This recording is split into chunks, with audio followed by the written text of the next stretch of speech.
Hey guys, Anthony for Before Adventures. After you give it the full send, then you've got to pay the punishment, okay? So we're going to do a full vehicle report. Obviously, the HILUX has the full cleanup before it come into the Prado hospital, but, you know, without even getting started, you can see just the damage on one wheel from how much carry this vehicle was given. And I must say at this point, you know, I know the thing is monkey see, monkey do, and I say do as I say, not as I do, but I think I'm going to have to start not doing these things to demonstrate the right thing to do, because this is not how you look after a vehicle. Let's get it up on the hoist and have a look how much more damage was done in approximately 10 or 15 minutes of driving. So here we are about to have a good look underneath, and there's a few bits of damage, and we'll just focus on one at a time.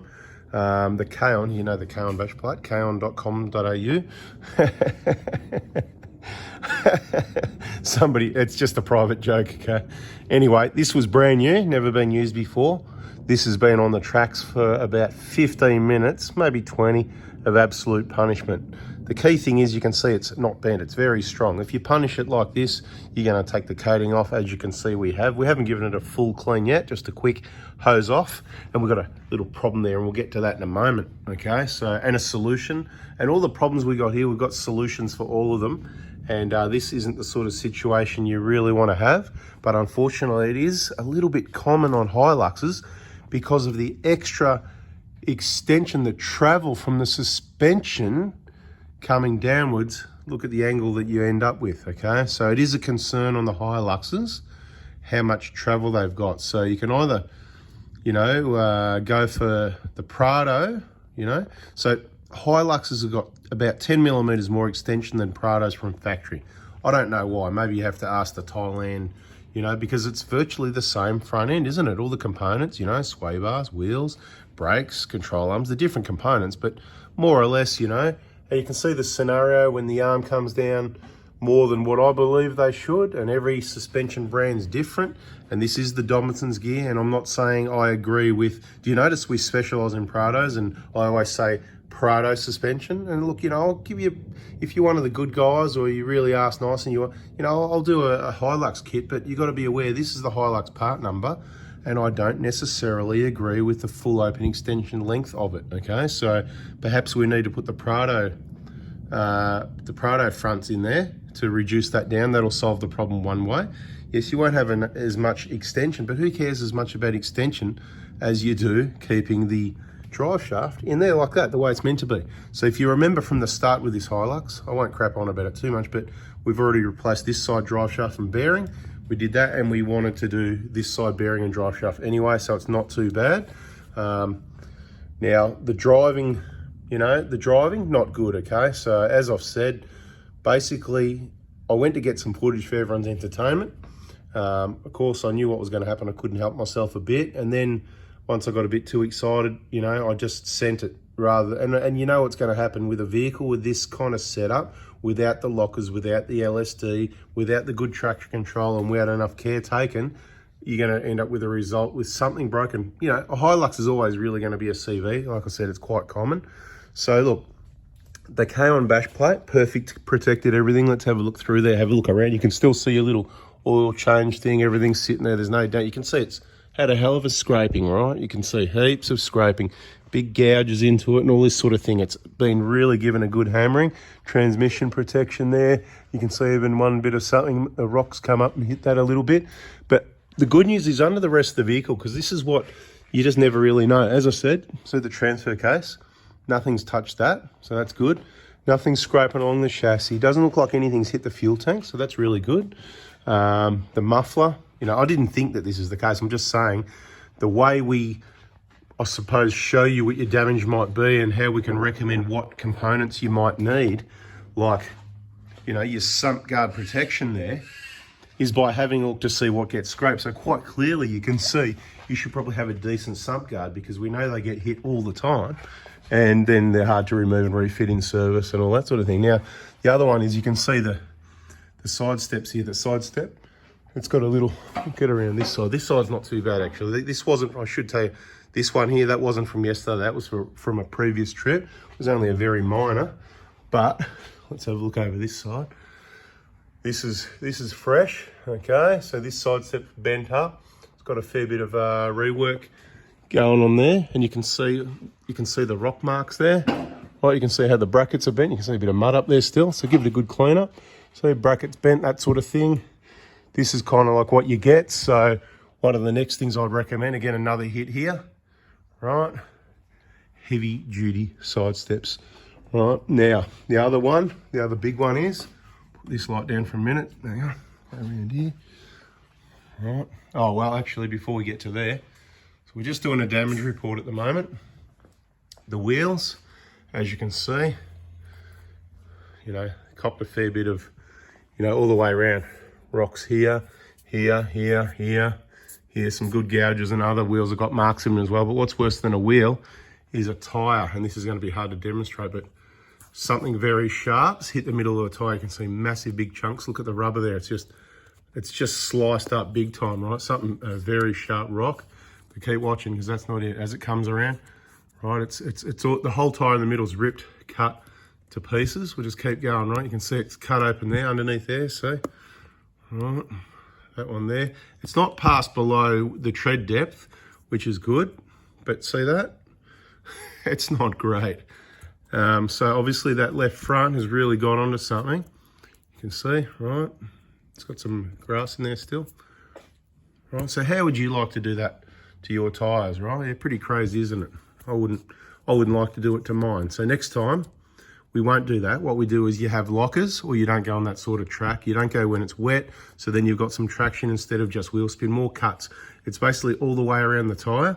Nothing wrong with the tyre. They're a good grippy tyre, really grippy tread pattern, which is why it's trying to grip. It's grabbed on. There's a rock, you know, sharp rock picked it up. If you don't have cuts, you've just got a non-grippy design tyre. Have a look. It just gets better and better as you come around. Look at that chunk completely gone. Like I said, it continues all the way around the whole tyre. I can keep doing this all day. Right, we haven't been around yet till you see that again. See more, you know, you can work it out when we get back to the same spot, but there's no shortage of rubber chunks and cuts all the way through this section. It's like someone had a steel rod or a knife, just, you know what I mean? Just absolutely ripped it to pieces, but it's still a tyre. It's still got air in it, but it got absolutely chunked out, right? Big time. So, you know, it's kind of a bit, okay, you know, so for most people, for the young guys that might be listening, you know, if you got plenty of money and you want to go out and wreck your car and abuse it, because that's what I did, and that's not what I really want to do if I had my time again. So that's why I'm sharing it with you again. We'll call this one driver's regret, okay? Driver's regret. So you've got to pick your tracks. You've got to be careful who you go with. I'm not blaming anyone. It's all my fault. I went up the track. I've been up there before. I know what it's like. I went up there. I knew where the vehicle came to a stop. I know what it's capable of. All the other tyres are good, by the way, right? I know what it's capable of. I've got a fair idea what it will be capable of. I didn't mind giving the bash plate a good hammering because we want to see how tough it is, because this is that new K-On Strength X, however you say it anyway, strength with an X on the end. And look, I can't see that there's no dents, bends, or it's absolutely been hammered, but the stuff is just so strong. So the bash plate's good. You're going to wreck your tyres. So you either don't go on tracks like that.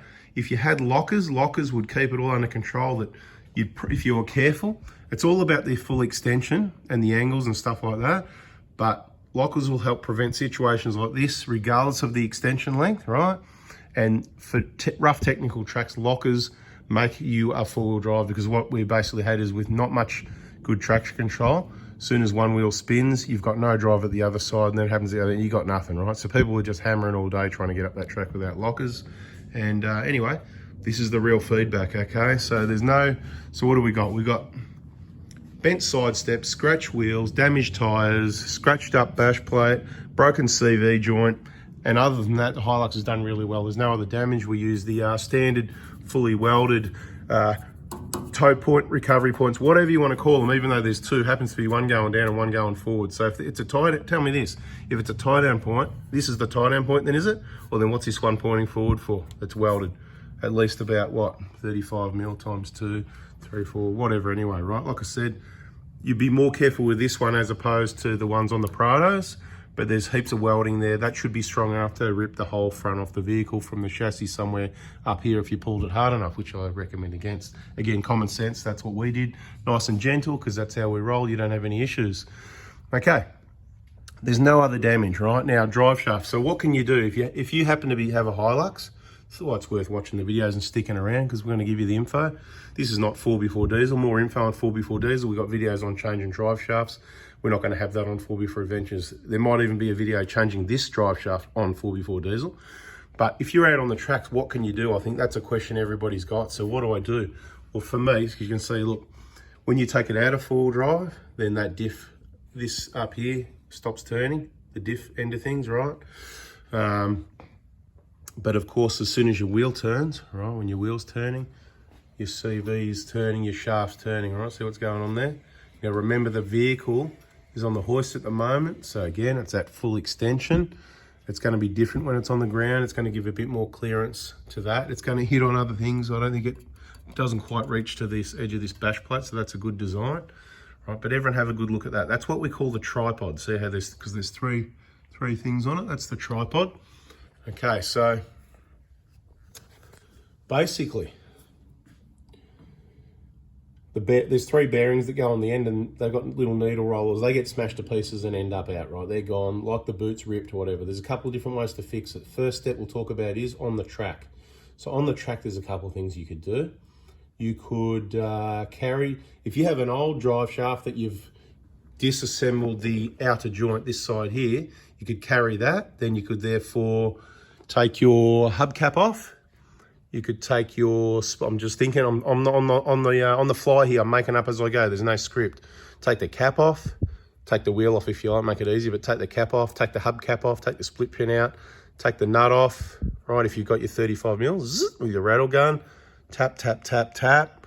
That whole drive shaft is going to come out. That on the right angle, if this was right, you know, you should be able to just slip that out. You might have to take something out of the way, like your bash plate. I don't know. Each vehicle and bash plate's going to be different, but I'm giving you an idea mechanically what the solutions are. That can come out. Then you cannot drive like that, no, because you've got a bearing here, it's on a hub, and it requires that 235 Newton meters to hold it all together. It's going to separate, it's going to fall apart, right? Okay, it might not, but I'm going to tell you that's what's going to happen on the safety side of things. So don't drive with that not in there, okay? The other option is you could cut that. You could just cut that off. Excuse me. So you could cut your shaft off, but you'd have to have something to cut that with, good luck, or you could take it off and then cut it off and put it back in. But if you carry that old spare that you've cut one off from home or from the wreckers or whatever, then you've got this in for a spare, then what you do, you just chuck that dummy back in. That's what I've got. I've got one of those. But of course, do I want to do that? Do I want to be on the side of a track doing mechanical repairs? No, not really, right? So what do? RACV Total Care, and I suggest you all have it. I've said it all before. So whether it's for day trips within 100 k's from home for towing, whether it's on your big trips for major failures, whatever the case may be, I say don't leave home without it. Well and truly used it a few times, and I know a lot of people that have. So tow truck, you can drive it slowly. So I got this down off the hill, driving it in 4-drive, nice and slow like this.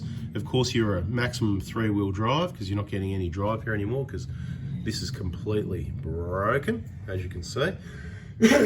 Or, you've got another option, probably one of my favorites.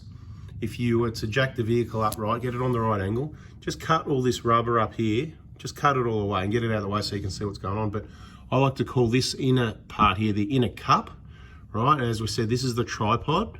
It just needs to slip back in there where it came out, right? It's just kind of, it's very much like a uni joint, right? It's a CV joint, whatever. It's got that tripod there, and you just need to get it on the right angle and just slip that back in there, right?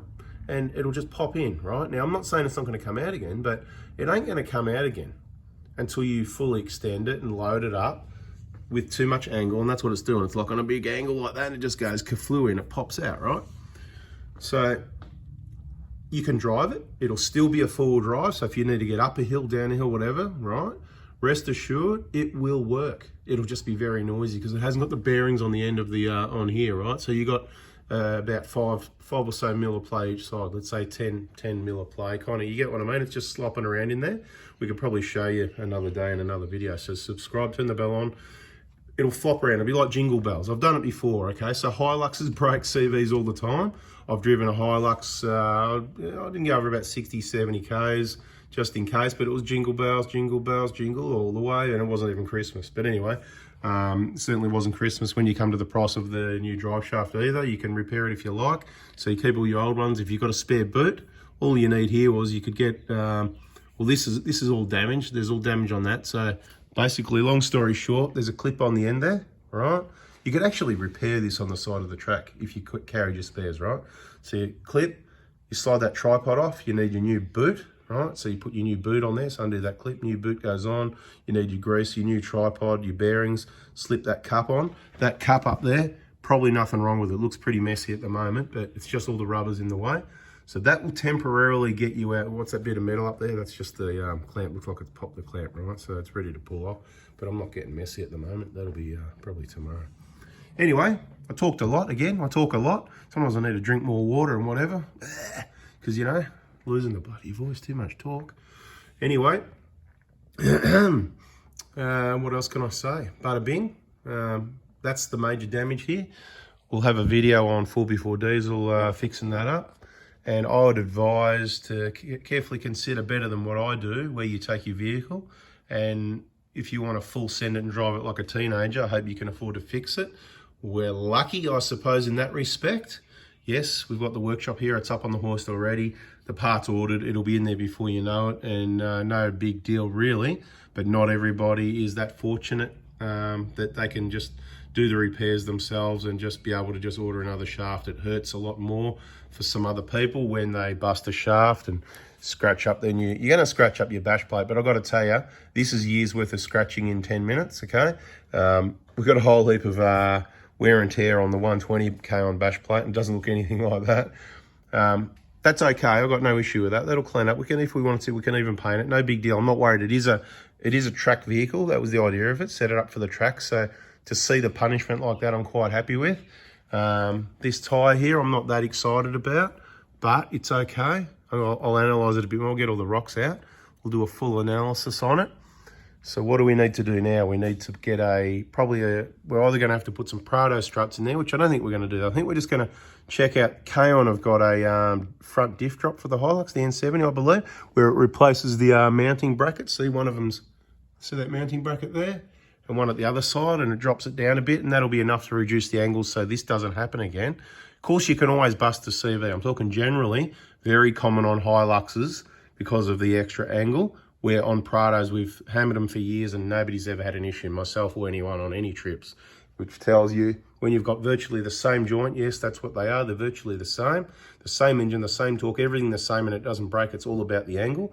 That little bit extra is what causes the problem, so something to have a think about. And heavy duty side steps, obviously. The wheels, we're not going to worry about painting the wheels again. Once again, we're happy to go, yep, that's the tracks for you.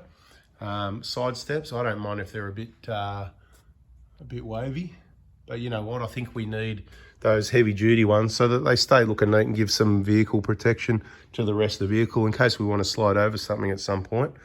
You know what I mean? Anyway, enough chit chat. We'll get the thing cleaned up and fixed up, and might be in another video. Thanks for watching. Catch ya.